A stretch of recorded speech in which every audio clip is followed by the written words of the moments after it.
Quantas vezes você já disse algo e se arrependeu depois de segundos? Quantas vezes você já explodiu de raiva, ficou paralisado pelo medo ou se entregou pela ansiedade? Se isso acontece com você, sabe que você não tá sozinho, mas também não tá no seu controle. O estoicismo ensina que nenhum inimigo exterior pode causar tanto dano pra gente quanto um coração indisciplinado. E hoje então a gente vai falar sobre o nosso próprio autodomínio, sobre como dominar a si mesmo é a base para uma liberdade. E como esse poder pode sim ser cultivado hoje em dia, mesmo no meio desse caos todo moderno. Então para os estoicos, o poder mesmo, o sentido da palavra poder, ele não está sobre dominar os outros, mas sobre dominar a si próprio. Epiteto era um escravo, Marco Aurélio era um imperador, mas ambos concordavam com uma coisa, que a liberdade não está fora da gente, mas está na capacidade de dominar as nossas paixões. E o Sêneca também dizia, para complementar, que o maior império é daquele de quem comanda a si mesmo.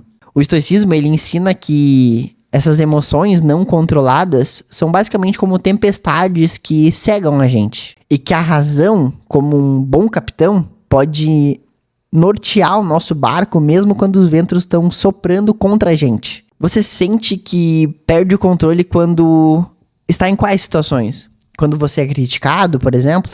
Quando não é reconhecido pelo seu trabalho ou pelo que você fez? Ou quando algo muito importante foge do esperado?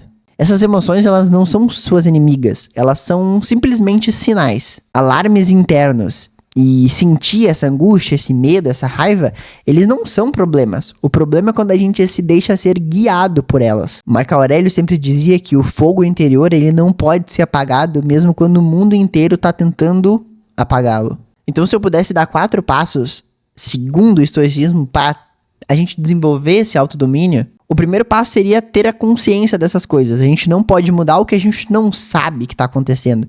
Então comece se observando em quais situações você sente essas coisas ruins que guiam você atualmente. O segundo passo seria uma pausa entre esse estímulo, esse sentimento e o agir que você é guiado. Existe uma pausa. Então, respire fundo por 5 segundos, pense muito bem antes de falar alguma coisa ou de fazer alguma coisa, sentindo raiva, sentindo medo, sentindo a ansiedade ou angústia, por exemplo. O terceiro seria uma reinterpretação. Como o Epiteto dizia, não são os fatos em si que perturbam a gente, mas o julgamento que a gente faz dele. Então a gente tem que parar para pensar se aquilo ali realmente nos afetou ou simplesmente foi o nosso ego ferido que não gostou muito de escutar aquilo. E por último seria uma ação racional. Depois de observar, pausar e refletir, você decide agir com base no racional, na razão e não no impulso simplesmente. Hoje a gente vive num mundo que estimula exatamente o oposto do autodomínio. As redes sociais que provocam na gente inveja, comparação, raiva. As notícias por aí que alimentam o nosso medo constante. Só notícia ruim que a gente vê. E influências que promovem o hedonismo como um estilo de vida. Mas quanto mais você for reativo a essas coisas, mais você será manipulado. Quanto menos você se domina, mais será manipulado também. E o estoicismo, ele é um escudo contra essa manipulação emocional que é feita hoje em dia. Faça uma revisão sobre si mesmo toda noite. Antes de você dormir, você se pergunta: o que me descontrolou hoje? Como eu poderia ter reagido melhor nessa situação? De manhã, você pode começar prevendo coisas que vão acontecer no seu dia. Como Marco Aurélio dizia, hoje provavelmente eu encontrarei pessoas invejosas, ingratas, agressivas. Se você espera já as turbulências, você não se surpreende quando elas chegam. E também você pode treinar a fazer algumas coisas específicas, como por exemplo, ficar 24 horas sem doce, sem redes sociais, ou sem reclamar de alguma coisa.